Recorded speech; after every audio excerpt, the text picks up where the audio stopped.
Welcome back to Bombastic Nation and Ting and Ting and Ting. I'm Mr. Giant and I'm back with some more vibes for all you. Yes, and this one is called Top 11 Misconceptions of World War II. And this is the Eurocentric edition. Misconceptions? Huh. I gotta check this out to see what these misconceptions are. So let's go ahead and YouTube and simmer, okay? There are quite many misconceptions about the Second World War floating around out there. Well, time to sink some of those. Don't worry, this will be big. So let's start off with Blitzkrieg. Blitzkrieg is a word commonly used when it comes to the Second World War, especially the early German victories in Poland and France, because the later campaign achieved in 6 weeks what the Imperial German army couldn't do in 4 years in the previous World War. Yet there was no Blitzkrieg strategy. Quote the author of Blitzkrieg legend, the 1940 campaign in the West may be considered the Blitzkrieg par excellence. In reality, however, it was not planned as such. Hitler was counting instead on a years-long struggle as in the First World War. The so-called Blitzkrieg concept, Blitzkrieg-Denken, developed only after the campaign in the West. It was not the cause but the consequence of the victory. Which brings us to the next point, the mechanization of the German army. A lot of people assume that it was a mechanized army well equipped with tanks, assault guns and half-tracks.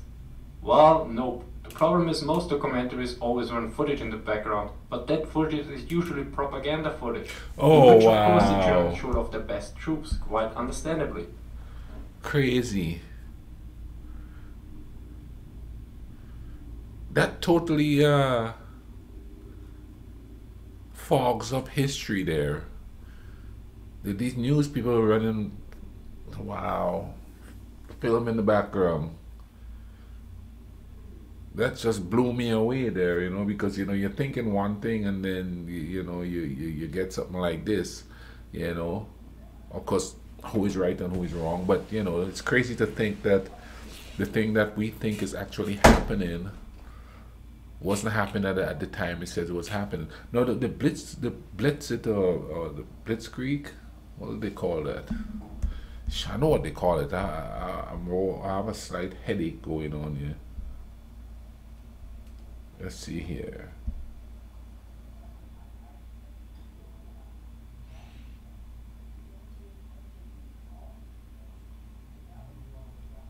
I could understand why that term was used to describe after what happened, because everything just seemed to have been blitzed, But yeah, let's keep watching this here, see what's going on. Well equipped with tanks, assault guns and half-tracks. Well, nope. The problem is most documentaries always run footage in the background, but that footage is usually propaganda footage, in which of course the Germans showed off their best troops, quite understandably.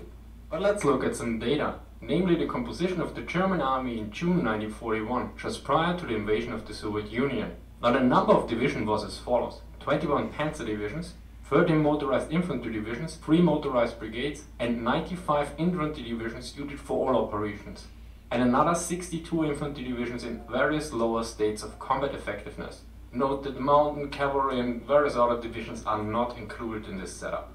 Of course, maybe this isn't convincing enough, so let's look at the number of vehicles for Operation Barbarossa. The German army assembled 600,000 motor vehicles and 625,000 horses. Thus they attacked the Soviet Union with more horses than trucks in summer 1941. Now I know what you're thinking. With so much horses, the chariots were either heavily undermotorized or a bunch of bronies. Well, your call. Now after the Battle of France and before Operation Barbarossa, there were few things in between. So let's look at the Battle of Britain. Some people still claim it was a close call. Well, by 16th September, the day of the last great attack, Germans believed they had driven fighter command down to 177 effective fighters. The true number was 300% higher. 216 Spitfires and 356 Hurricanes. These assumptions shaped the Luftwaffe's turn from attacking the airfields and command, control, communications and intelligence infrastructure to London. An error, but less significant than is often claimed. Those early attacks inflicted little damage. Had the Germans continued them, they still would have lost, just less quickly or badly.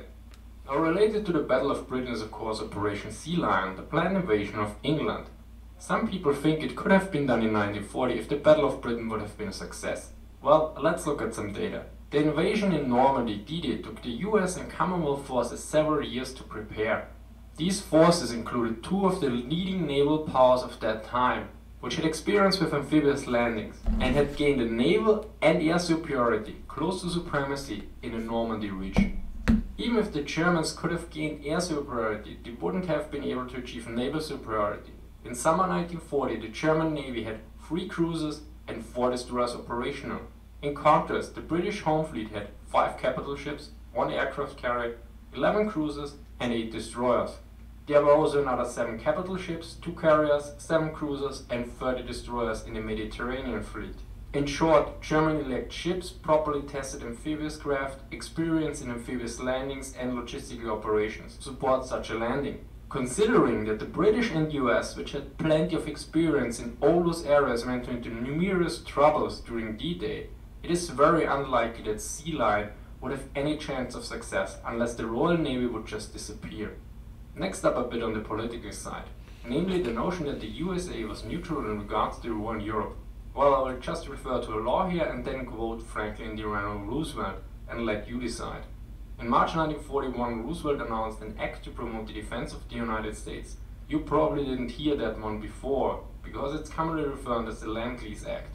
This act allowed to support with equipment of any country whose defense the President deems vital to the defense of the United States. After various incidents between US warships and German U-boats, Roosevelt in September 1941 stated the following. That means very simply, very clearly, that our patrolling vessels and planes will protect all merchant ships, not only American ships, but ships of any flag engaged in commerce in our defensive waters. Note that the defensive waters were not just the US coastline. Back in July 1941, US Marines replaced British occupation forces on Iceland. Now politicians usually produce a lot of hot air, so did the German jet fighters, the Messerschmitt 262. Yet many proclaim it was too late. Well, it wasn't too late and nobody delayed it, by the way. Jet engines were completely new technology. Even regular piston engine aircraft had a development cycle of 2 to 3 years during World War II. Furthermore, those engines needed materials that were heat resistant. Germany didn't have those in sufficient numbers, thus they had to develop special alloys that were rather limited in quality. By any means, the Messerschmitt 262 was actually introduced far too early. There were only 10 experimental units of those, 3 crashed, 3 had an old tail wheel. Of the 3,000 required flight hours necessary for proper testing, only 10% were flown. The production series planes have elevator and aileron jitter. For a more detailed view, you might want to check out my video on this topic, which also deals with the Messerschmitt 262 combat effectiveness. Now since we're up in the air, let's move on to strategic bombing, which some people claim was just ineffective and useless. First, in World War II, strategic bombing was to a large degree still in its infancy and barely understood. This is similar to the development of artillery combat in World War I, which went from complete ineptness to developing principles that are used up to this day. Second, thus once crucial understanding was gained and applied properly, the results were quite effective, in terms of reducing the combat effectiveness of Germany considerably. To give you a glimpse on both the ineffectiveness and effectiveness of strategic bombing, let's take a look at the following remark of the German military historian Horst Bock. One of the most decisive Allied successes in the bombing campaigns, the crippling of German fuel supply, was achieved with only about 0.6% of the bombs dropped on Europe and about 1.3% of the bombs dropped on Germany. Yet to achieve this decisive goal in the last months of the war, it required years of experience and preparations, even in other areas of warfare. So before we are moving down to the muddy areas, let's stay up a bit in the sky and look at the claim that German aces were better, because they had so many more aerial victories than their Allied counterparts. Well, if one thinks a little bit about it, it becomes rather obvious why the No, stating that that side is better. Okay, I'll just put it in perspective. Stating that from here in America, stating that the Germans had a better fleet and better planes and better everything, that would sort of rouse patriotism. That would give people the underdog sort of a mentality, and they had to get out there, and fight and stuff like that. So I could understand on overstating their strength and understating the strength here, because that would get the emotions of the people going.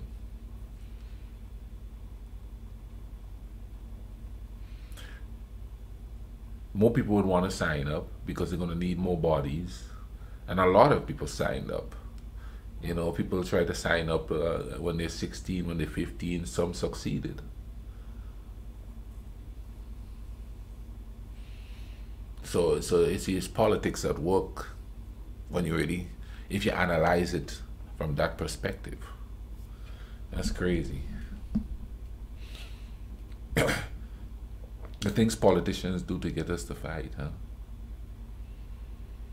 Because Hitler was doing his thing with his people to get them to fight. Because before he came along, there was economic strife and all of that, so he found somebody to blame to rile up the certain base, which is kind of sort of like what's happening in modern times right now.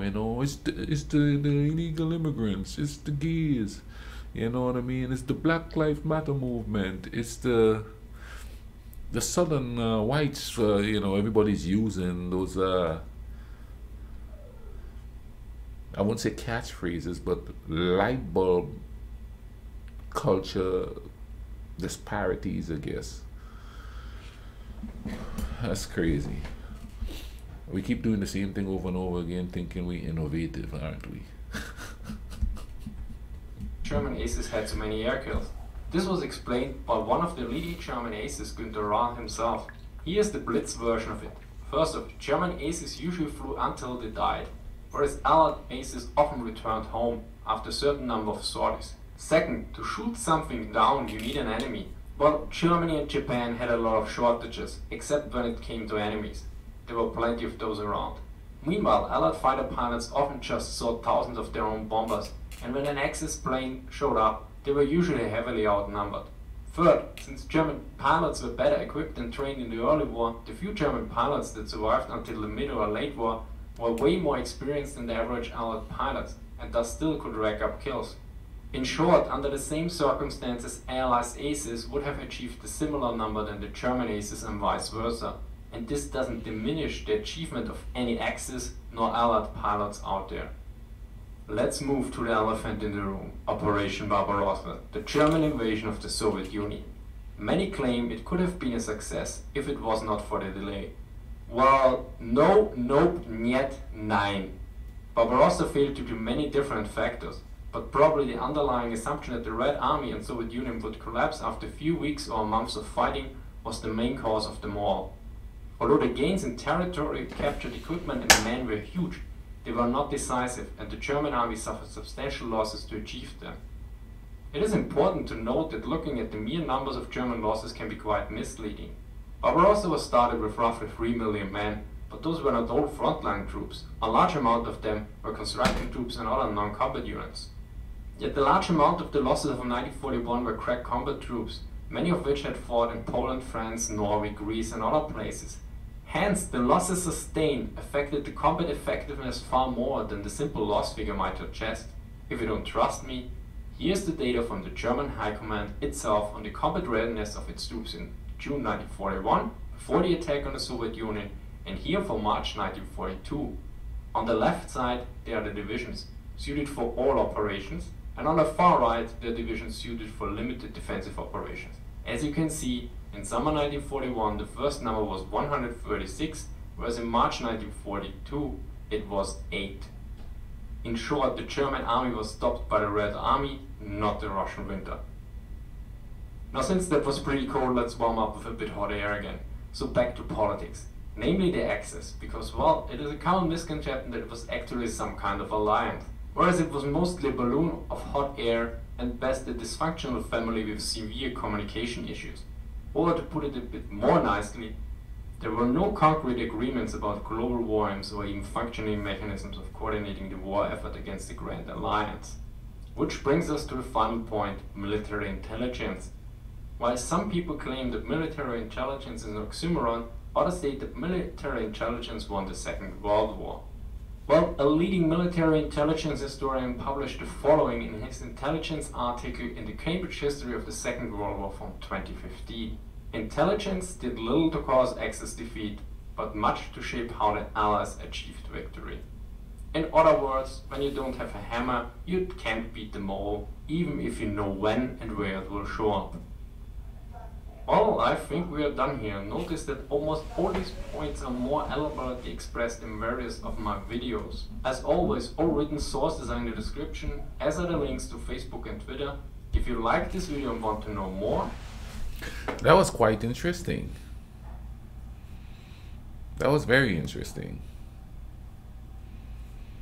It's amazing how we like to twist things or use things that fit in certain time periods to make our story make sense to us, or to manipulate other people into thinking what they want to think. Kind of make you wonder how much of history you could trust. That's the one reason why I always say I want to hear from the people who is on the ground. I want to hear from the people who is in there, who is experience it. This is why I like to hear comments from people. So go ahead and comment in the bottom. And if I'm watching something about Germany and there's stuff I don't know, you may know because you learn about it there. I'm not saying that even what that could be propaganda, but it might be closer to the truth than what I know, because what I know is being told to me from my own cultural perspective, from the people around me, their own political perspective, and what they want to convey and what they want me to believe after they tell me what they have to tell me.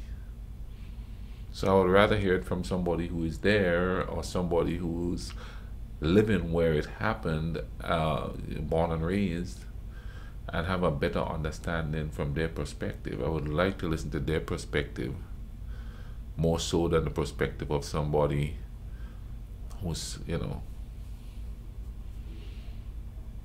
just speaking about it or writing about it, but it gets my drift. I'm more apt to explain the Grenadian Revolution and stuff than a professor at the university that I graduated from here. It's been proven. But anyway, man, I'll leave a link in the description. As you can tell, he's got a copy of videos that you go check out. So I'll leave the link in the description. Go check out his channel. Very interesting, very interesting. You all take care of each other, all right? Cool runnings.